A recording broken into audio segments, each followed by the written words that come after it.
네, 과연 시장이 어느 쪽으로 방향성을 설정하게 될 것인가? 여러 가지 생각을 갖게 만드는 흐름이 이어지고 있습니다. 일단 비트코인이 그래도 10만 6천 달러 위로 올라서려고 노력하는 모습이 나와주고 있는데, 중동 불안으로 인해서 우리의 마음이 또 불안해 죽겠는데, 가격이 이렇게 살짝 반등을 해주면서 이대로 위기가 끝이 나게 되는 건지, 아니면 아직 더 하방 압력을 소화를 해야 하는 건지 이래저래 판단하기 굉장히 어렵고 까다롭게 느껴지는 상황입니다. 공포 탐욕 지수는 하루 전보다 2포인트 오른 63을 기록하면서 탐욕 단계가 이어지고 있습니다. 비트코인 도미넌스는 살짝 고개를 쳐들어서 65% 바로 아래까지 다시금 올라선 모습을 확인해주고 있습니다. 이스라엘과 이란의 군사적 긴장이 고조되면서 호르무즈 해협 봉쇄에 대한 우려가 커지고 있습니다. 동시에 미국 달러 인덱스가 최근 3년 만에 100 아래로 떨어져서 약세를 보이고 있습니다. 여기다가 주말로 예정된 미국과 이란 사이의 핵 협상도 불발될 수도 있고, 그렇게 불확실성이 높은 상황이다 보니까 암호화폐 시장에 이미 강력한 하방 압력이 형성된 그런 상황입니다. 이런 대내외 환경 속에서 비트코인 가격에 영향을 줄 핵심 시나리오들을 짚어보도록 하겠습니다. 먼저 호르무즈 해협이 봉쇄되는 상황입니다. 이 중동 분쟁 격화로 이란이 호르무즈 해협 봉쇄가 되는 것은 말 그대로 최악의 시나리오라고 할 수 있습니다. 호르무즈 해협은 전 세계 원유 소비량의 20%가 통과하는 에너지 생명선으로 불리기도 하는데, 이 길목이 막히면 단기간에 원유 공급 충격이 발생합니다. 실제로 골드만삭스는 호르무즈 봉쇄 같은 최악의 경우에 유가가 배럴당 100달러를 넘어설 수 있다라고 전망을 하기도 했고, JP모건 역시 일부 중동 최악 시나리오에서 유가가 120달러에서 130달러까지 폭등할 수 있다라고 경고했습니다. 이미 6월 13일 이스라엘의 이란 공습 소식만으로도 브렌트유가 7% 넘게 급등을 해서 배럴당 74달러 선까지 뛰었는데, 호르무즈 마비가 현실화된다라면 이것의 트리플 디지털 유가 쇼크, 그러니까 배럴당 100달러 이상, 요게 지금 현실화할 수 있다는 그런 우려가 고려 대상으로 바라볼 수가 있습니다. 유가 폭등은 곧 인플레이션 재점화로 이어져서 각국 중앙은행들의 긴축 압력을 높일 수 있는 부분입니다. 사실 이게 가장 우리 입장에서는, 금리 인하를 기다리고 있는 우리 입장에서는 가장 짜증이를 키우는 부분이라고도 할 수 있을 것 같습니다. 금융시장에서는 유가 상승이 물가 상승으로, 그리고 금리 인상으로 이렇게 연쇄 반응이 펼쳐지는 상황을 우려하고 있습니다. 실제로 호르무즈 사태가 현실화될 경우 그동안 진정돼 가던 물가에 다시 불이 붙어서 연준 등의 금리 인하 계획이 철회되거나 아예 재인상까지 검토될 수 있는 그런 상황이 펼쳐질 수가 있습니다. 이 역시 우리 입장에서는 짜증나는 그런 상황이 될 겁니다. 이건 주식이나 비트코인 같은 위험자산에는 상당한 악재로 작용할 수 있고, 안전자산 선호 현상이 더 뚜렷해지면서 투자 자금이 달러화 아니면 금으로 몰릴 가능성이 높습니다. 그렇게 고위험 투기 자산인 비트코인은 매도 압박에 취약해지게 될 수 있는 겁니다. 실제로 1973년 1차 오일 쇼크 때 다우지수가 48% 폭락하고 금값은 230% 폭등했던 전례가 있기도 합니다. 2020년 3월 사우디 러시아 유가 전쟁 때도 비트코인은 단기간에 50% 급락한 적이 있기도 합니다. 이처럼 에너지발 충격은 글로벌 증시와 크립토 시장 모두에 충격파를 주곤 했습니다. 만약 전문가들은 이번 사태가 전면전으로 번져서 호르무즈 봉쇄까지 우려가 아닌 현실화된다라면 글로벌 시장에 상당히 심각한 악영향을 줄 수 있다라며 이 최악의 시나리오를 경고하기도 합니다. 비트코인도 물론 당연 예외가 아닐 겁니다. 유가 상승으로 채굴 비용이 높아지는 구조적인 요인도 부정적이라고 할 수 있는데, 이런 시나리오에서는 비트코인 가격의 단기 급락 가능성에 대비할 필요가 있습니다. 포트폴리오에서 안전자산 비중을 늘리고 레버리지를 축소하는 방어적인 전략이 필요하다, 이런 얘기들 괜히 나오는 게 아닐 겁니다. 역사적으로도 이 유가 쇼크 초기에는 비트코인이 금 등의 안전자산 역할을 하지 못하고 오히려 위험자산으로 분류돼서 매도되는 경향이 상당히 강했습니다. 다만 에너지 충격이 장기화될 경우 악성 인플레이션 해지 수단으로 비트코인이 다시금 부각될 가능성도 물론 함께 고려해 볼 수 있을 겁니다. 그런데 지금 되게 재밌는 게 한편으로는 글로벌 외환 시장에서 미국 달러 가치가 빠지고 있는 그런 정반대 흐름이 전개되고 있습니다. 달러 인덱스는 최근 3년 만에 100 아래로 떨어지면서 약세 기조를 뚜렷이 확인했습니다. 6월 들어서 미국의 헤드라인 물가 상승률이 전년 대비 2.4%까지 내려가서 예상치보다 낮아지면서 연준의 조기 금리 인하 기대가 높아진 그런 상황도 영향을 미쳤을 겁니다. CME 페드워치 금리 선물 시장 상황을 보면 9월 FOMC에서 금리를 인하할 확률이 70% 정도로 나오고 있습니다. 인플레이션 완화에서 통화 완화로 전환, 그리고 나서 달러 약세, 이런 연결고리가 잘 형성될 거라는 기대감이 깔려 있다라고도 바라볼 수 있는 부분입니다. 달러 가치가 내려가면 전통적으로 글로벌 유동성이 풀리면서 주식 등 위험 자산의 순풍으로 작용해 왔습니다. 실제로 달러 인덱스가 100 이상으로 강세였던 시기에는 달러 강세, 안전자산 선호로 비트코인 등 디지털 자산이 부진했지만 반대로 최근처럼 이 달러가 약세로 돌아서면 금융 여건이 완화돼서 투기 자산에 대한 긍정적인 환경이 조성된다라고도 바라볼 수 있는 겁니다. 과거 통계를 보면 비트코인과 달러 인덱스는 뚜렷한 역상관 관계를 보여왔습니다. 지난 5년 동안 상관 개수가 마이너스 0.4에서 0.8 범위로 움직였고 2024년 1분기에는 상관 개수가 마이너스 0.65까지 기록하면서 달러와는 정반대로 움직였습니다. 예를 들어서 2022년 말에 연준의 가파른 긴축으로 달러 인덱스가 20년 최고치인 114를 찍던 시기에는 비트코인은 47,000달러에서 16,000달러까지 폭락을 했었고 이후에 2023년 말에 달러가 약세로 돌아서면서 투자자들이 위험자산에 다시 진입을 했고 이를 통해서 비트코인이 4만 달러를 돌파하는 반등세를 보이기도 했습니다. 지금도 상황은 비슷한 점이 있습니다. 미국 달러화 가치가 하락하자 전반적인 리스크 선호 심리가 살아나고 풍부해진 유동성이 비트코인 같은 대체 자산으로 흘러들 가능성이 있습니다. 실제로 6월 12일 기준으로 비트코인은 10만 5천 달러 선에서 지지를 받으며 달러 약세의 수혜, 기대감을 보여주기도 했습니다. 한편으로는 달러 약세의 배경에 최근 부각되는 탈달러화 움직임과 또 트럼프 행정부의 정책 불확실성도 한몫하고 있다, 이런 분석도 나오고 있습니다. 여러모로 강달러 시대의 종말, 조짐이 나타나고 있다라는 그런 지적이 이어지면서 대안자산 비트코인의 새로운 랠리 동력이 붙을 수 있다, 이런 전망에도 힘이 실리고 있습니다. 정리를 해보면 지금 두 가지 시나리오만 놓고 봐도 상당히 아주 많이 대응하고 해석하기 까다롭다라는 걸 느낄 수가 있습니다.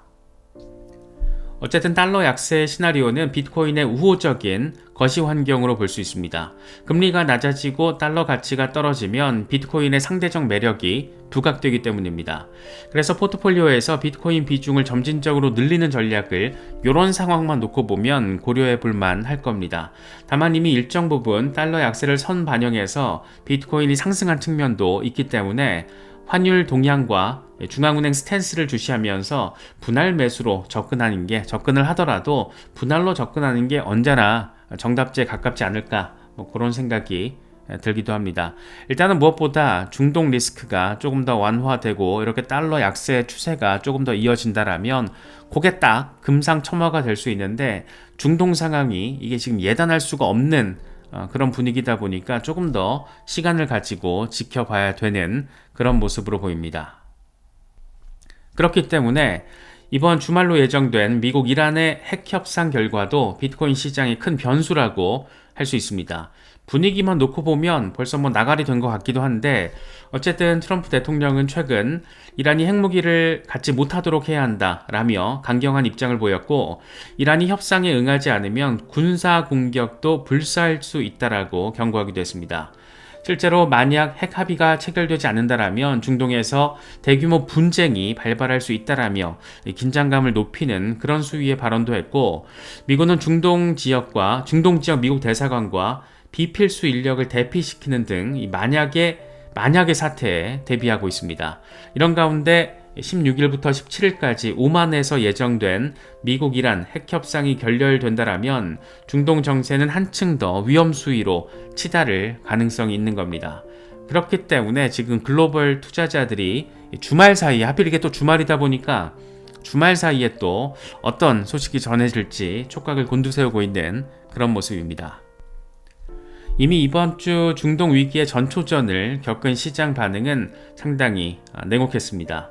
이스라엘의 이란 공습과 이에 대한 이란의 미사일 보복 소식이 전해진 6월 13일 이후에 글로벌 투자자들은 일제히 위험 자산을 축소하는 모습을 보이고 있습니다. 월가에서 다우지수와 S&P 500은 하루 사이 1% 이상 급락했고, 특히 변동성이 큰 암호화폐 시장에서의 자금 이탈이 상당히 뚜렷했습니다. 이스라엘-이란 전쟁 위협에 투자자들이 변동성 자산인 암호화폐에서 발을 빼고 있다, 이런 분석이 나올 정도로 비트코인은 단기 패닉성 매도에 직면하기도 했습니다. 실제로 불과 몇 시간 만에 비트코인은 5% 넘게 급락하면서 10만 1000달러 주변에 있다가 10만 4000달러 아래로 미끄러졌고, 아시아 시장에서는 10만 3000달러 밑으로 일시적으로 빠지기도 했습니다. 그나마 지금 이게 10만 5000달러, 10만 6000달러 주변에 자리하고 있는 게 다행이라면 다행인 그런 부분입니다. 특히 이번 급락 과정에서 레버리지 청산 규모도 발생해서 24시간 동안 11억 5천만 달러 규모의 포지션이 청산됐고, 24만 9천 명에 달하는 트레이더들이 강제 청산을 당한 것으로 나타났습니다. 단일 거래소 기준으로 바이낸스에서 BTC USDT 2억 달러 규모 청산이 포착되는 등 이 투매에 가까운 장면이 연출되기도 했습니다. 만약 주말 핵협상이 최종 결렬돼서 미국의 대이란 공격 가능성까지 만약이라도 부상한다라면 월요일의 시장에서는 이러한 급락 양상이 한층 더 거세질 리스크가 자리하고 있습니다. S&P 500 선물지수는 이미 중동발 뉴스에 마이너스 2% 가까이 급락하는 민감도를 보였고, 국제 유가는 단숨에 10% 이상 폭등하며 리스크 오프 분위기를 반영했습니다. 금 가격도 온스당 3,444달러로 사상 최고 수준까지 치솟아서 공포 심리를 대변했습니다. 이런 전면전 리스크가 현실화되면 비트코인도 추가 급락을 피하기는 어려울 겁니다. 일각에서는 비트코인이 심리적인 지지선인 10만 달러까지 빠질 경우에는 다음 기술적인 지지라인은 9만 5천 달러 부근이 될 것이다, 이런 분석도 내놓고 있어서 투자자들은 최악의 상황에 대한 어떤 준비까지 해야 되지 않을까. 물론 이런 일이 벌어지면 안 되겠고, 벌어지면 정말 짜증나겠지만 이 거시경제 환경, 특히나 이제 중동 리스크는 정말 예측 불가하다라는 점에서 좀 더 신중하게 지금 시장을 바라볼 필요가 있지 않을까 싶기도 합니다. 그래서 주말 사이 지정학적 이벤트가 그 리스크가 매우 크기 때문에 가급적이면 과도한 포지션은 줄이고 현금 비중을 늘린 채 주말을 넘기는 전략도 단기적으로는 고려해야 한다, 이런 얘기들도 나오고 있습니다. 변동성 확대 국면에서는 무리한 매매보다 관망이 상책일 수도 있습니다. 또 최악의 경우에 월요일 아침에 갭다운이 발생할 수도 있는 만큼 손절 가격과 추가 매수 계획을 사전에 미리미리 계획해두는 것도 좋지 않을까 싶습니다. 역설적이게도 이게 만약 단기 충격으로 비트코인이 큰 폭으로 하락한다라면 장기적인 관점에서는 이게 또 매수 기회가 될 수도 있습니다. 그런데 문제는 뭐냐면 이게 지나고 나서야 알 수 있다는 거죠. 그렇기 때문에 이런 시점에서는 만약에 이런 시점이 펼쳐지더라도 철저하게 분할 매수 원칙으로 접근해야 할 거고, 뉴스 동향을 주시하면서 단계적으로 대응하는 그런 노력이 필요하지 않을까 생각됩니다. 재미있는 건 거시적인 악재 재료들에도 불구하고 비트코인 시장의 내부 구조가 그 어느 때보다 탄탄하다, 이런 분석도 나오고 있습니다. 온체인 데이터와 기관 자금 흐름을 보면 장기 보유자와 ETF를 통한 기관 자금이 비트코인의 하방을 강력히 떠받치는 버팀목 역할을 해주고 있습니다. 이 부분은 앞선 영상에서도 짚어봤기 때문에 자세히 다시금 살펴볼 필요는 없을 것 같은데, 어쨌든 상반기에 기관들의 진입과 장기 홀더들의 홀딩력이 간단치 않다라는 게 데이터로 펼쳐지고 있기 때문에 특히나 경험이 많은 홀더들이 지금 가격대의 팔 시점이 아니라 추가로 축적 기회로 인식하고 있다는 거, 이런 부분들은 분명히 우리가 뽑아서 먹을 수 있는 그런 인사이트가 있지 않을까 싶습니다. 그래서 지금 시세에서 좀처럼 장기 물량의 매도 움직임이 나타나지 않는다라는 그런 상황처럼 시장에서는 스트롱 핸드들이 버티고 있어서 새로운 매도 압력이 제한적인 상황이다, 이런 얘기들도 나오고 있습니다. 특히나 데이터로 확인되는 이 투자자들의 강력한 홀딩 심리는 우리가 좀 더 주목해서 바라볼 만한 가치가 있지 않을까 생각됩니다. 온체인 분석 내용을 보면 현재 95.9%의 비트코인 주소가 평단가 대비 수익 상태에 있고 불과 0.58% 물량만 손실 상태에 있는 것으로 집계 됐습니다. 지금 시세 대부분의 투자자들이 이익 구간인데도 불구하고 매도하지 않고 있다라는 그런 의미이고, 잠재적인 매물 출회 가능성이 그만큼 낮다라는 걸 의미하기도 합니다. 반대로 말하면 현재 시장에 남아있는 비트코인 보유자들은 웬만한 가격 조정에는 패닉에 팔지 않을 그럴 만큼의 신념을 갖고 있다라는 겁니다. 쉽게 말하면 지금 비트코인에 물려있다라는 거는 0.58%에 들어가 있다, 이렇게 생각을 할 수 있는 겁니다. 이런 상황은 사실 최근 몇 년 동안 진행됐던 비트코인 투자자들의 체질 개선 결과로도 바라볼 수 있을 것 같은데, 2022년 대폭락장을 거치며 이 투기적인 단기 투자자들은 크게 퇴장을 했고, 남은 참여자들은 장기 투자 성향이 강한 말 그대로 믿음의 홀더들로 재편됐다, 이런 평가도 나오고 있습니다. 이런 구조적인 특징은 가격 조정이 발생했을 때 완충 역할을 또 해주고 있습니다. 실제로 이번 중동발 급락 국면에서도 온체인상으로 장기 보유 물량에는 큰 변동이 없어서 급락이 나오면 저가 매수가 버텨지는 그런 모습도 관측되고 있습니다. ETF를 통한 기관 자금 유입이 굉장히 빡세다라는 것도 우리가 여러 번 짚어봤습니다. 5월 21일부터 22일 이틀 동안 15억 달러 넘는 자금이 정말 비트코인 현물 ETF로 밀물처럼 밀려 들어오기도 했고, 한 달 기준으로는 역대급 유입 기록을 세우기도 했습니다. 그만큼 기관들은 지금 상황 자체를 기회라고 바라보고 있다라는 거고, 연기금, 자산 운용사 등의 장기 투자 자금이 ETF를 통해서 비트코인 시장에 들어오면서 상시적인 매수 기반이 형성되고 있다라고도 바라볼 수가 있습니다. 실제로 비트와이즈의 리서치 총괄은 이 같은 기관의 구조적인 매수세가 이어진다라면 2025년 말 비트코인이 20만 달러도 돌파할 수 있다라는 장밋빛 전망을 제시하기도 했습니다. 더 이상 비트코인은 대체 자산이 아니라 기관 포트폴리오의 기준 자산이 되어가고 있다라는 그런 평가처럼 수요 측면의 질적 변화가 진행되고 있다, 이렇게도 표현할 수 있을 것 같습니다. 이처럼 강력한 홀더들의 존버와 수요 측 기관 머니의 유입이라는 견고한 펀더멘털은 비트코인 가격의 하방 경직성을 높여주는 그런 재료들입니다. 단기 뉴스에 흔들려서 가격이 급락해도 곧장 튼튼한 지지 매수가 들어와서 반등하는 구조적인 방어력이 과거 그 어느 때보다 강해진 겁니다. 따라서 중장기 투자자라면 단기 변동성에 지나치게 불안해하기보다는 이런 구조적 흐름을 믿고 견지하는 전략이 유효할 수도 있지 않을까 싶기도 합니다. 특히 장기 홀더들의 매도 신호 부재는 지금 가격대가 아직 꼭지에 대한 확신이 없는 수준이다라는 걸 시사하는 부분이기 때문에 오히려 가격 조정이 왔을 때 이들의 동향을 지켜보며 저가 매수 기회를 노리는 그런 방식도 고민해 볼 수 있지 않을까 싶습니다. 그래서 전체적으로 요약을 하면 이 중동발 지정학적 리스크와 글로벌 통화정책 환경 변화가 교차하는 지금 시점에서 비트코인 투자 전략도 상당히 복합적인 고민을 요구하는 것 같습니다. 그만큼 개미 투자자 입장에서는 대응하기 어렵고 까다로운 상황이라고도 할 수 있을 것 같습니다. 호르무즈 해협 봉쇄나 핵 협상 결렬 같은 악재 시나리오에서는 단기 급락에 대비한 방어적인 포지션 그리고 리스크 관리가 중요할 겁니다. 반면 달러 약세 흐름이나 장기 홀더 또 기관 유입 같은 구조적인 호재는 비트코인의 중장기 상승 스토리를 지지해주는 하나의 큰 축이라고도 할 수 있을 겁니다.